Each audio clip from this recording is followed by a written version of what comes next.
Cars have got bigger, faster, safer, gone to more places, entered more races and worn more faces as the years have rolled by. Art has become science as engineers design cleaner, greener, smoother and quieter machines.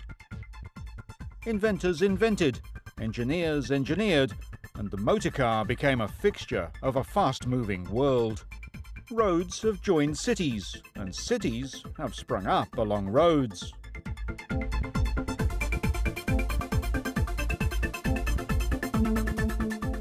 Mankind as servants of the machine, or machines the servants of mankind. Either way, we seem to be building new cars all the time.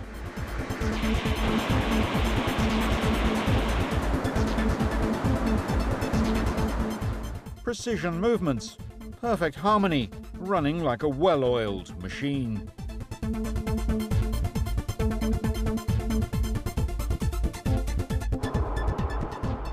The lure of sunshine and the open road can't be resisted when there's power to be unleashed. Bends to be taken,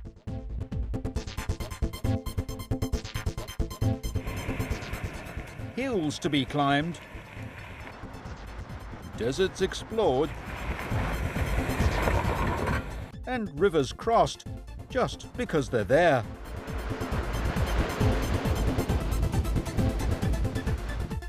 Old warriors of battles long since won or lost are revered, harking back to a time when mighty gladiators fought the road, the clock, and each other.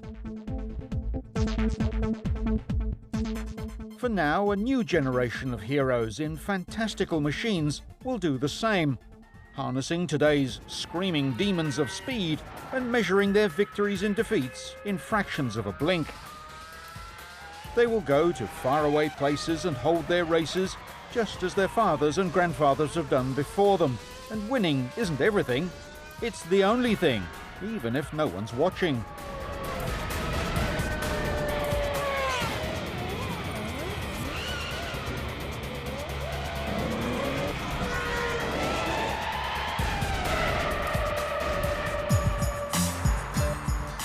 And on the way home, under the skin, the machine's still with us, still there, still keeping us safe.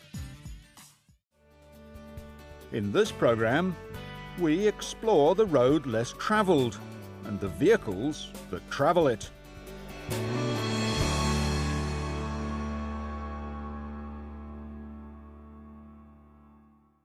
In the earliest days, roads were places that horses hauled carts. But as more and more cars came along, so did road construction gangs, roadworks, road closures, and chaos on the roads. From hard-packed earth to hand-laid wooden blocks, cobblestones to concrete, and eventually poured and rolled hot mix, a byproduct of making petrol, roads became more durable. Vehicle makers rose to the challenge and soon realized that driving all the wheels was the most efficient way of moving their machines. The first four-wheel drive was made in Amsterdam in 1903. But some car drivers wanted to go further than the roads permitted, and in weather that would defeat most cars. So owners had their vehicles fitted with skis and moving link tracks like chains that became common on military and earth-moving machines.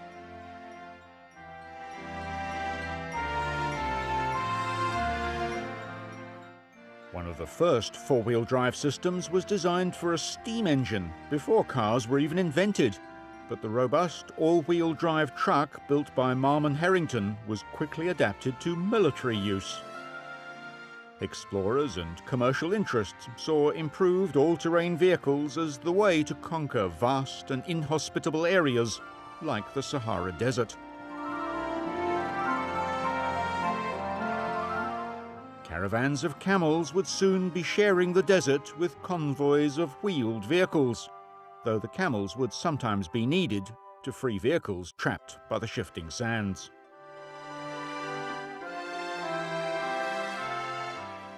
If necessity is the mother of invention, then warfare is its father. All it takes for technology to make huge leaps is a war, and the world of automobiles is no different. The Second World War spawned what is now known as the Jeep. Although no one's really certain what the name came from an abbreviation of general purpose to an internal Ford naming system, in early 1941, Willys proved the vehicle's off-road capability by having it driven up the steps of the United States Capitol by a test driver who heard soldiers calling it a Jeep.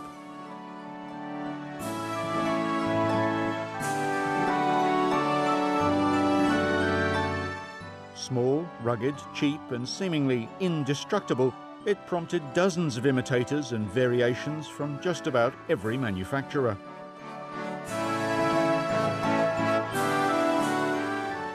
Even once the war was over, vehicle development continued, with trucks being made to carry more load over rougher ground and at higher speeds. The British Army even experimented with a gas turbine-powered armoured vehicle, and weren't shy about demonstrating what their fighting machines could do. So too the Americans, keen to find out just how far these rugged all-terrain runabouts could be pushed. And in the complete absence of any kind of driver protection or safety equipment.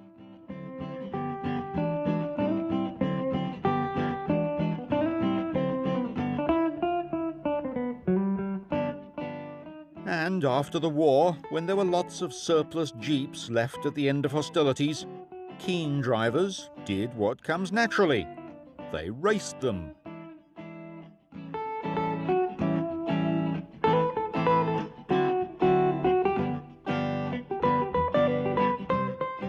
This is probably the only time in motorsport where a dog is allowed to be carried as a passenger, and where you're encouraged to soak your rivals.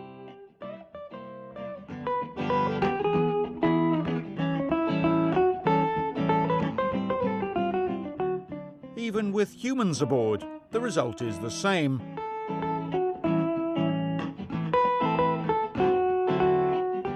As drivers tackle tough terrain in their rugged little ex-army surplus vehicles.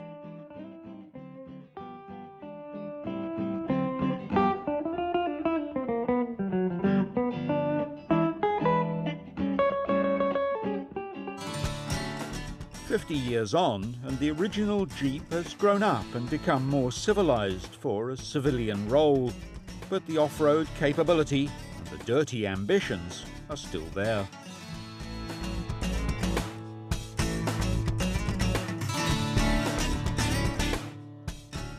What is now known as the Jeep Wrangler takes its passengers even further off the beaten track, in more comfort and with greater safety levels. It's become the great freedom machine of the get-away-from-it-all crowd, able to drive to work in the city Monday to Friday and head off into the wilderness at any time. With a clip-on hard roof or a canvas top that can be peeled off to let the sunshine in, and with stout rollover bars, the Jeep has evolved with the times. Over the years, Jeep have built more passenger-friendly cars too, still with their tough go-anywhere underpinnings, but with more weather protection and more convenience. One of the more recent models, but one with a proud history, is the Cherokee. Needless to say, some owners have sought more and more performance, so the factory's response was to fit a high-performance 6-litre V8 engine and lots of bling inside and out to create the ultimate Jeep. And SRT stands for Street, Road, Track, a high-performance division of Chrysler, who own the Jeep name.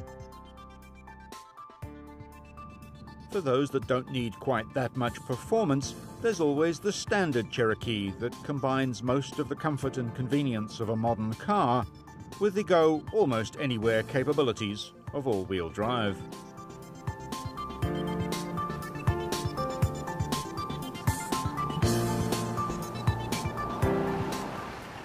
Not surprisingly, all manner of imitations, copies and clones have come and gone over the years, and the bustling Asian continent has produced a fair few of them.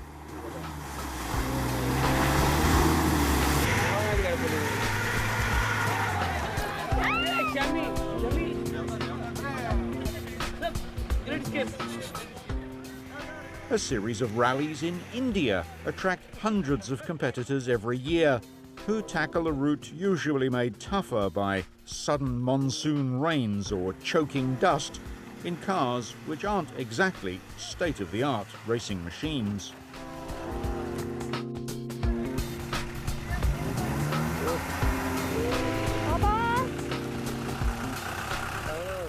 The rally has been really fun. The route was through one of the most diverse and difficult terrains. There was slush and mud, forests, routes cutting through rivers, and rain-drenched countryside.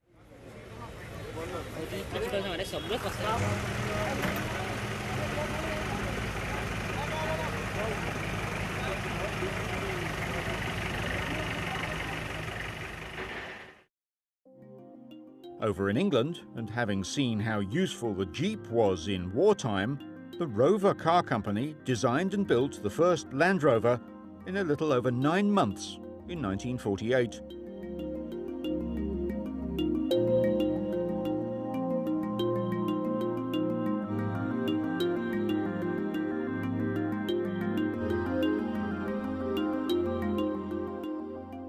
The first Land Rover prototype was built on a Jeep chassis as a farm vehicle.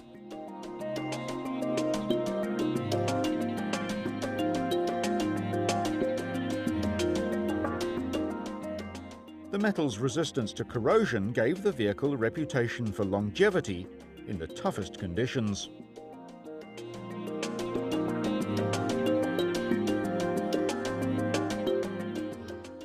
Once production started and the word got out, Land Rovers started being used for all sorts of applications and being exported to dozens of countries.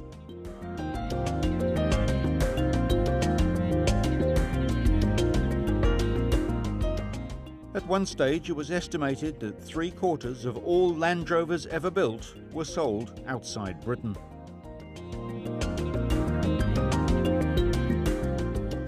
Although it took 28 years to build 1 million Land Rovers, they were built outside Britain too, at factories in Spain, Iran, Turkey and Brazil. The 4 millionth vehicle was built in 2007.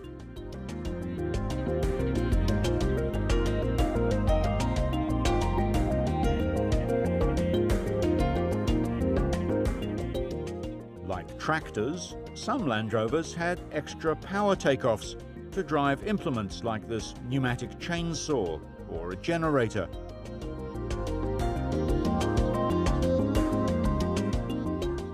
The rear-facing PTOs were available as options until 1985 and can still be ordered as a special fitment.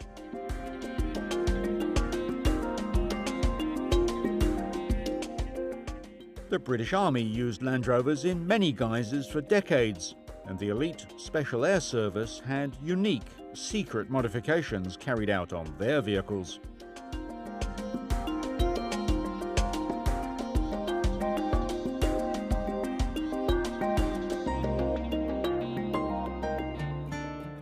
Like Jeep owners, Land Rover owners use their vehicles for recreation.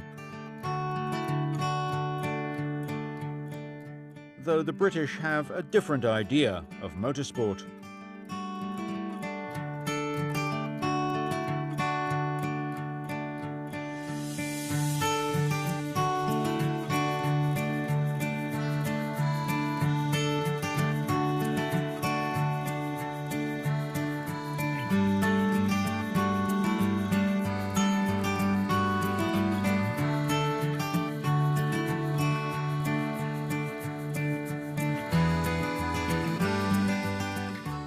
And if there's even less grip to be had than on a muddy English hillside, there were conversions to fit Caterpillar tracks that gave the vehicle more ground clearance and a much bigger footprint, useful on really soft ground like mud and snow.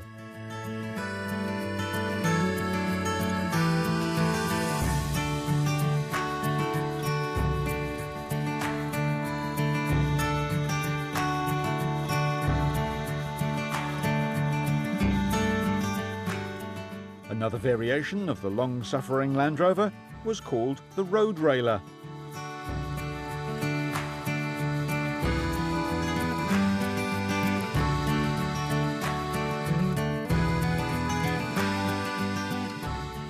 An extra set of wheels could be dropped hydraulically onto standard railway tracks, making the vehicle into a track inspection tool, or a quick way to complete a journey where there's a rail line but no road, such as in dense jungle or some national parks.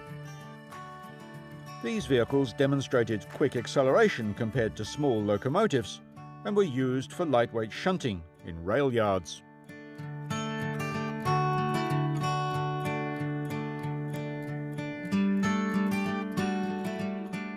Intended to move personnel and small equipment, the main problem was that the Land Rover was often too small to trip train detection safety circuitry.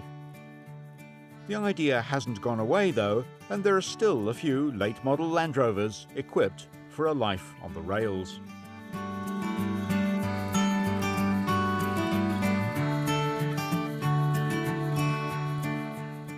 In 1962, the Vickers-Armstrong Company built the Hover Rover.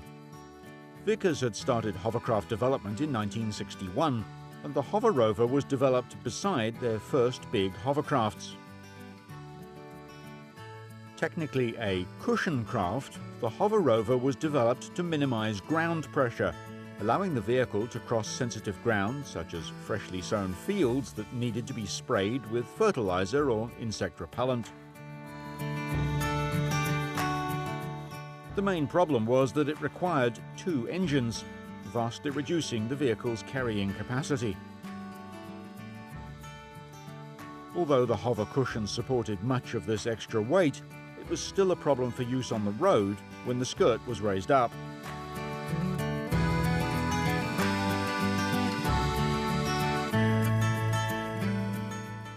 The Hover Rover was never developed beyond a few working prototypes, although for a few years Vickers used it as a promotional device for their larger hovercrafts.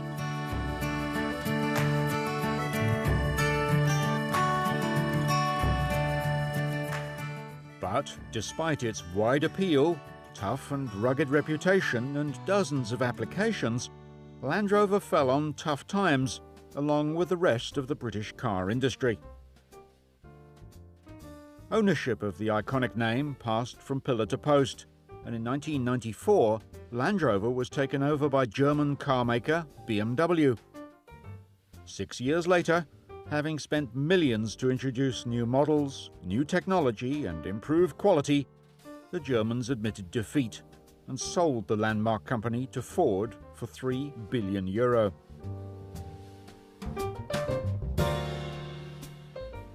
In 2002, a British car magazine reliability survey ranked a Land Rover 6th from the bottom of 100 vehicles, and the influential J.D. Power's Customer Satisfaction and Reliability Survey consistently rated Land Rovers at the bottom or near the bottom through the first decade of the new century.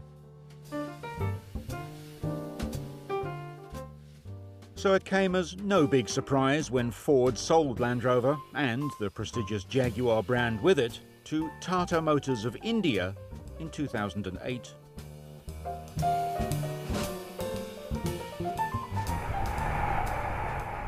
Besides the familiar, boxy Defender range, other, more city-friendly and socially acceptable Land Rover models were introduced, such as the prestigious, powerful and luxurious Range Rover.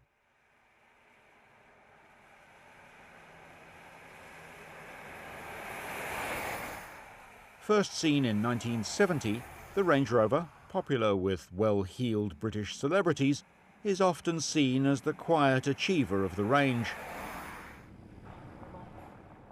Despite looking like a big and ungainly station wagon, it combines the traditional Land Rover off-road capability with a lot of the road manners it inherited from BMW and, more recently, its Jaguar Super Saloon stablemates.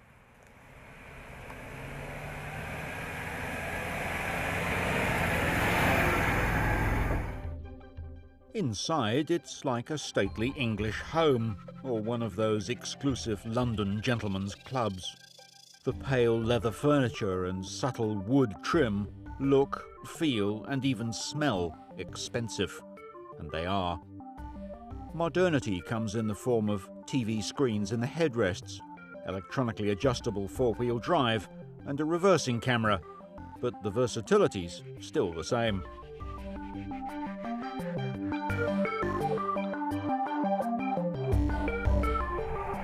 The LR4, as it's known in some markets, or the Discovery elsewhere, offers slightly less space, less luxury, and a lower purchase price. But no compromise on capability.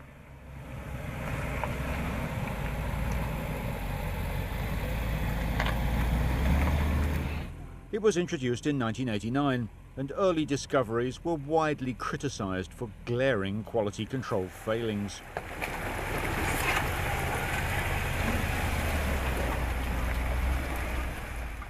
But the company's designers, under both BMW and Ford's stewardship, worked hard at designing out the opportunities for problems to appear on the production line.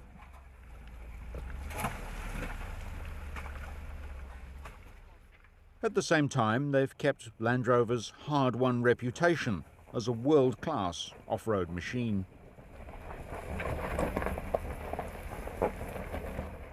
A still smaller Landy, the Freelander, was first seen in 1997 and introduced to America as the LR2. This was seen as the young person's Land Rover, cheaper, easier to drive, more city-friendly, but still imbued with a solid dose of Land Rover DNA. All the models have evolved over the years, gaining more performance and safety features, more electronic driver aids, and more environmentally friendly engines. They've certainly come a long way from the rudimentary agricultural machines made from war surplus sheet metal in 1948.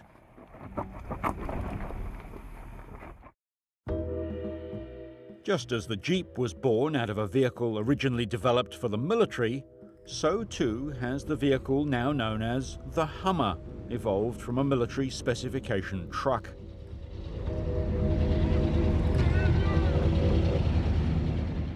Never an attractive vehicle, the original Humvee, or High Mobility Multi-Purpose Wheeled Vehicle, has 16 inches of ground clearance.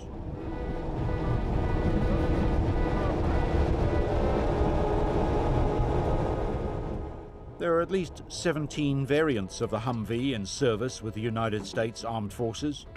They serve as cargo and troop carriers, automatic weapons platforms, ambulances, missile carriers, and they tow howitzers.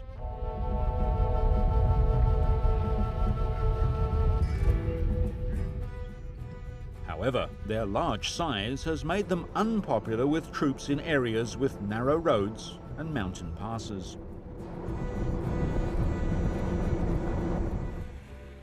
The story goes that action hero actor, former Mr. Universe bodybuilder and Governor of California Arnold Schwarzenegger saw a Humvee and decided he wanted one for use on the road. And so was born the Hummer, a slightly more civilized version of the military workhorse.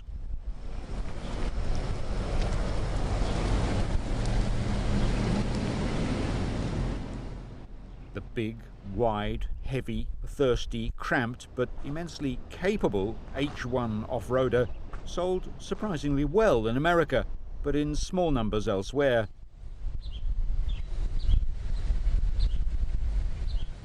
It was just too big, too heavy, too ponderous, too consumptive, and too brash for most markets. And peaking at over $150,000 for the premier model, it was too expensive, even for America.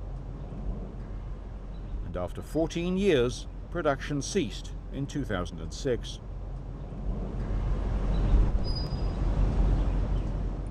The later introduction of a smaller, more civilized H2 saw sales numbers climb, peaking at 34,500 in 2003, before dropping away to just 6,000 in 2008. when a basic model cost over $53,000. The smaller Still H3, built on the underpinnings of a conventional American market SUV in South Africa and Louisiana, failed to provide the big sales numbers at home in America, where it was seen as a poor man's Hummer and too small, and in the rest of the world, where it was regarded as too big. During its enforced bankruptcy, General Motors were obliged to close or sell a number of iconic brands, and Hummer was one of them. It was sold to a large Chinese heavy machinery manufacturer.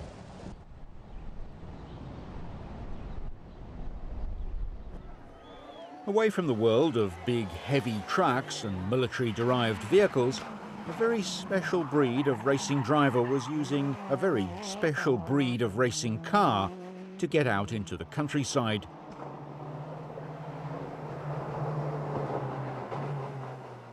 The almost uniquely European sport of rallying sees cars and their two-person teams racing against the clock across closed public roads, and the public flock to obscure corners, bridges, waterholes or jumps to see these masters of the art of car control at work.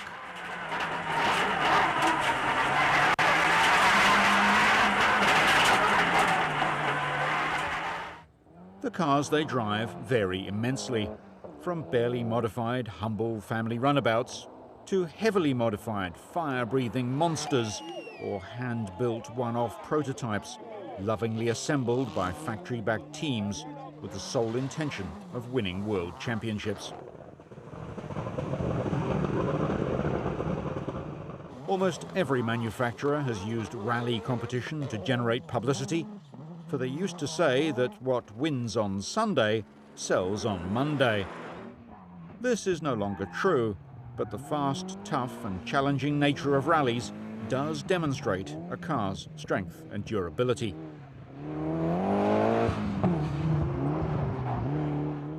Driving rally cars fast requires special techniques. For a start, unlike racing on a circuit where the same corners are repeated, on a rally, each section or special stage is driven only once or twice, and even then, it's often in the reverse direction.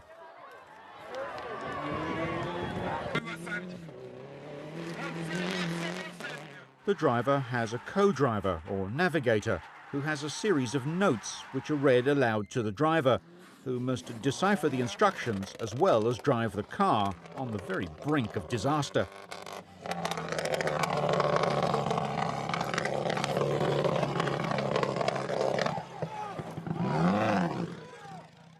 The instructions contain information about the next corner, which way it goes, how fast it can be taken, what happens next. It's a symbiotic relationship. Each relies upon the other. Each one trusts the other, quite literally, with their lives.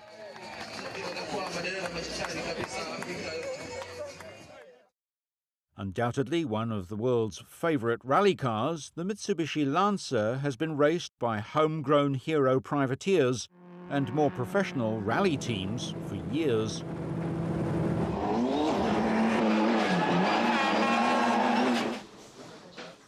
Working within very strict rules, the major teams spend hours and millions to build a car capable of winning.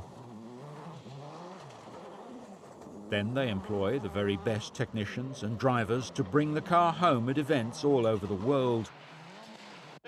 Finnish driver Tommi Mäkinen was 4 times World Rally Champion consecutively between 1996 and 1999, driving for Mitsubishi. Turbocharged, high-performance and all-wheel drive cars are capable of insanely high speeds in the hands of drivers who seem to have a superhuman grip on the laws of physics.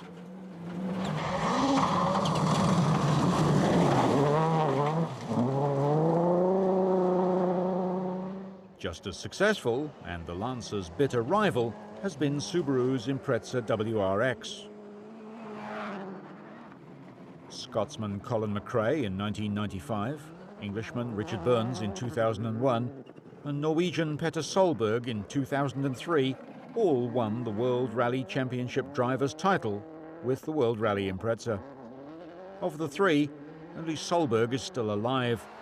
McRae died in a helicopter crash just a few months after he retired, aged 39, while Burns died of a brain tumour 4 years to the day after he won his World Championship, and he was just 34.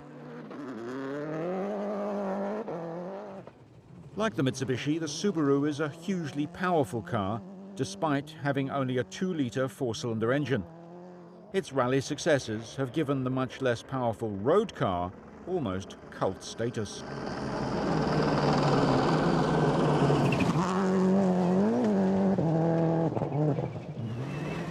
Multiple world motorcycle champion Valentino Rossi lists rallying as one of his favourite sports. And despite several impressive test sessions in a Ferrari Formula One car, the charismatic Italian bike racer chose to make his four-wheel debut in a rally car.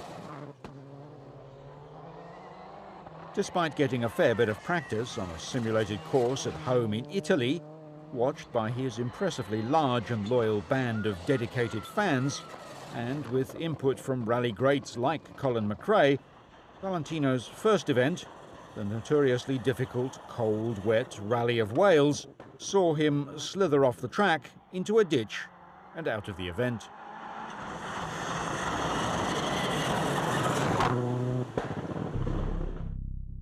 German carmaker Audi produced a four-wheel drive system called Quattro, and they tested it by racing the intimidating Pikes Peak International Hill Climb, also known as the Race to the Clouds.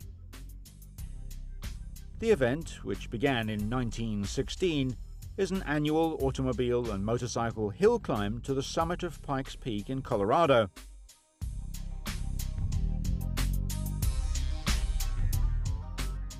The track covers 20 kilometers and 156 turns, climbing over 1,400 meters from the start on both gravel and paved sections of road. The record for the ascent is just over 10 minutes.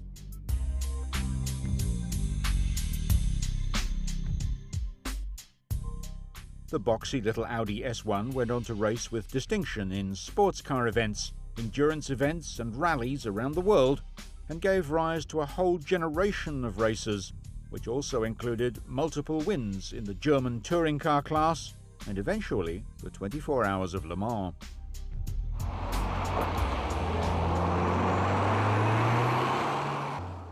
The worth of all-wheel drive in regular cars, away from the racetracks and rally special stages, is shown by improved handling, steering and braking, and with much higher levels of safety, especially in wet weather, snow or emergency situations.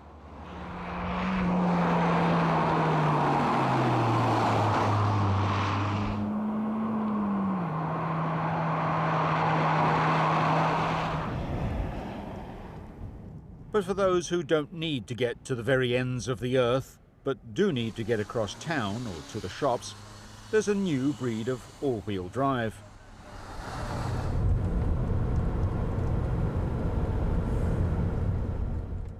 Cars made by the biggest and the best factories on the planet, cars built with safety, comfort and convenience foremost on the design brief, but with just a little bit extra too.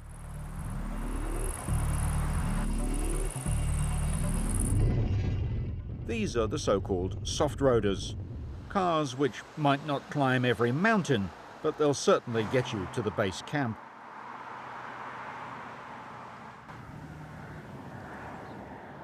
Drivers of real 4x4s may look down on them and sneer, but the truth is, soft-roaders sell. They sell in the millions all over the world because inside every city slicker there's a secret person yearning for the great outdoors.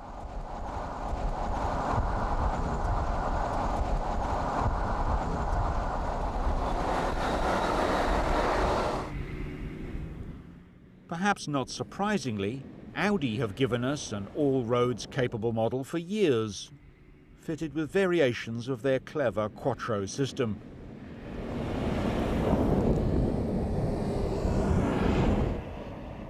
It used to be called the All-Road, But now there's the Q7 and the smaller Q5.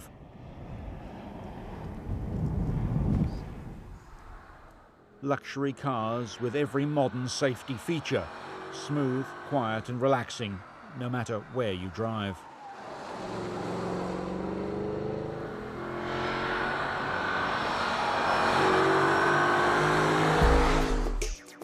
In contrast, the Bmw X1 is a much smaller soft-roader, built to complement the smallest four-wheeled BMWs now available. Interestingly, it doesn't much look like an all-wheel drive, much less a desert-taming 4x4, as some people feel that 4x4s don't belong in city streets. And to look at the X1, who would know?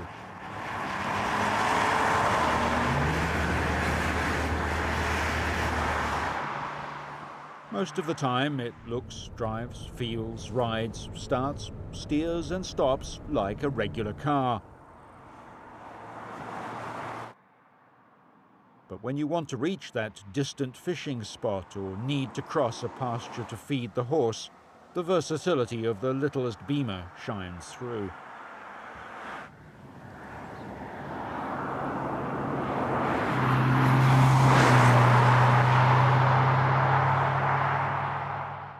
%, that's one car in 5, sold by BMW are their X models, meaning they are X3 and X5 station wagons, plus the swoopy but very much more expensive X6 four-door coupe.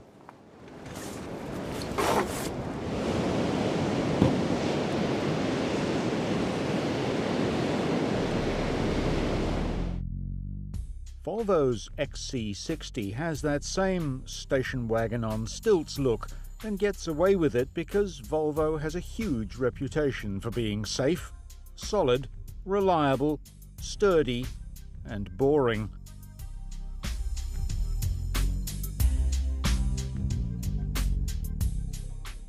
In fact, it's anything but boring. Because both Volvo and Land Rover were owned by Ford during its design phase, the mid-size station wagon Volvo shares many parts with the smallest Land Rover, the Freelander.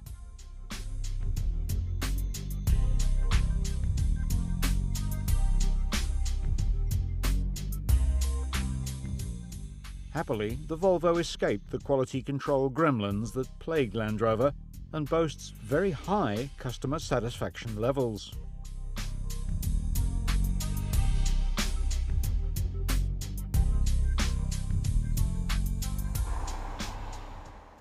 But quality cars packed with clever ideas don't only come from Europe. Korean car maker Kia offers its Sorento as a first step into 4x4 ownership. It looks a bit more like the real thing and comes with big and quite powerful V6 engines.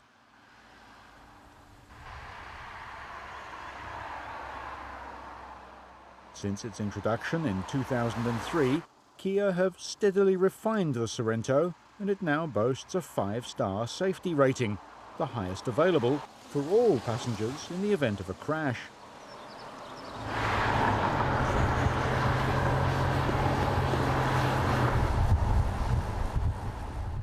Boasting a big 80-litre fuel tank and offering fair refinement and more off-road capability than most owners will ever need, the Koreans have come a long way in a hurry, now building affordable and capable cars, just as the Japanese did before them.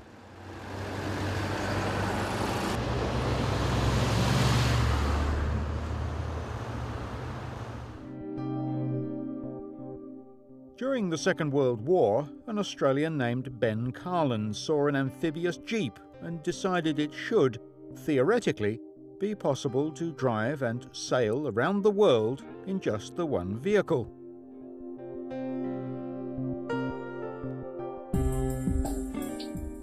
After the war, he ended up in America, got married, and found a suitable amphibious vehicle.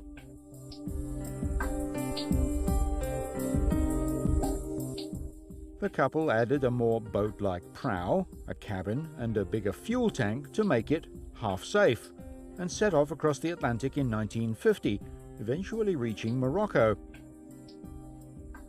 After several years in England to repair the vessel and write a first book, the couple sailed across to France in 1955 and then drove through Europe, Iraq, Persia, Pakistan and India.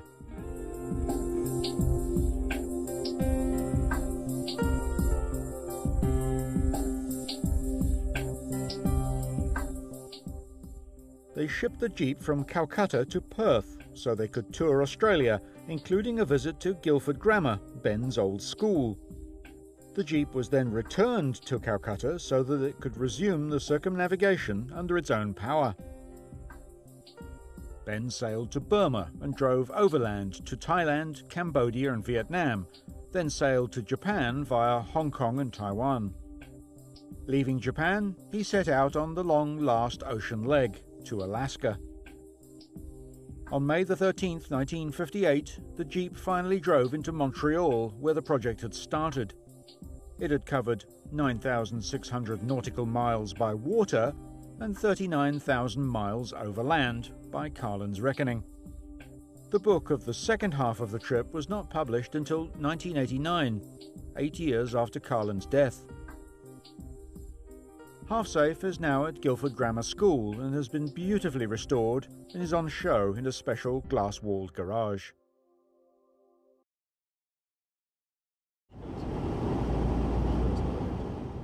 It's a driving school with a difference. It's in Kandahar, southern Afghanistan, where pupils are learning how to drive an armoured Humvee. Soldiers from the Afghan National Army and international forces are taking turns around the track. They have water obstacles, they have some rough terrain, they have the rocks and very narrow passages, and then on the advanced piece of the course they have some angles that will roll them to the right and left, and some steeper hills that they will go up and down. These Humvees, donated by the US, are new to the Afghan army. The soldiers have to undertake a 3-week course before they head out on the road.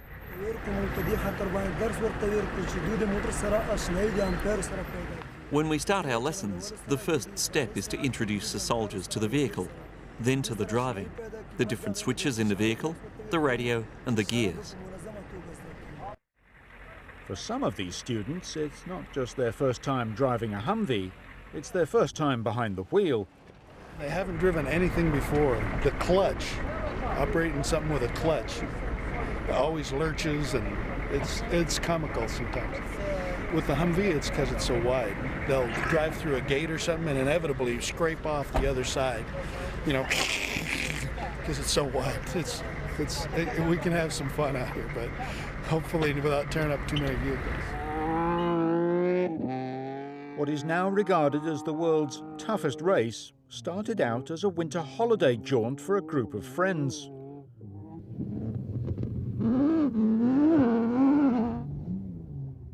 Frenchman Thierry Sabine mooted a run from Paris to Dakar, the capital of Senegal in West Africa. This ultimate get-away-from-it-all trip quickly became a race, with Sabine as organizer and promoter. But it was no fun-in-the-sun, comfortable luxury coach tour. The event runs over 2 weeks and covers thousands of kilometers, and it's open to cars, buggies, bikes, trucks, and quad bikes.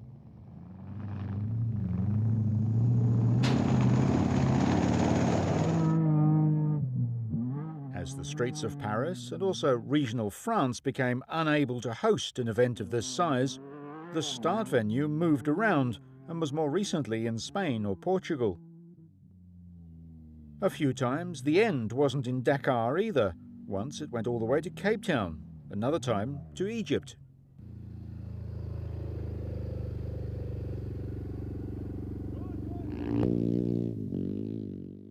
The event is so tough that it's claimed dozens of lives. Drivers, riders, navigators, spectating locals, mostly in crashes, but sometimes as victims of gun-toting bandits. Sabine himself was killed, along with 4 others, in a helicopter crash on the event in 1986. Eventually, threats of lawlessness and steadily increasing political and civil unrest in the region forced the cancellation of the event in 2008.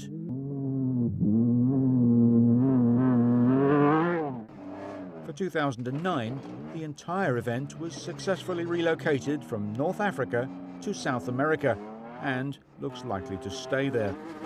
So, even though it now goes nowhere near Dakar, it's still called the Dakar Rally, and it's still a magnet for motorsport's hardest, toughest competitors.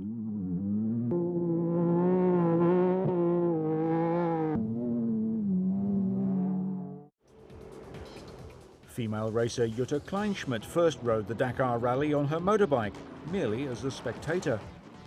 Then the German blonde got a ride as a competitor on a BMW bike, and eventually switched to cars, first in a Mitsubishi, where she became the very first woman to win the event, and later in a Volkswagen.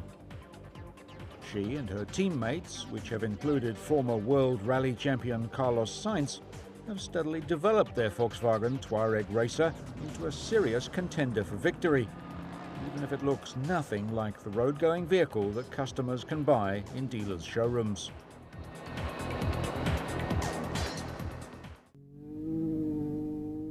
Several successful bike racers have switched to cars after a few years as the number of riders killed in the event steadily rose. Probably the most successful is Stefan Petterhansel, who won the event 6 times riding a Yamaha in the 1990s and then made the switch to driving for Mitsubishi, winning the Dakar 3 more times as a driver.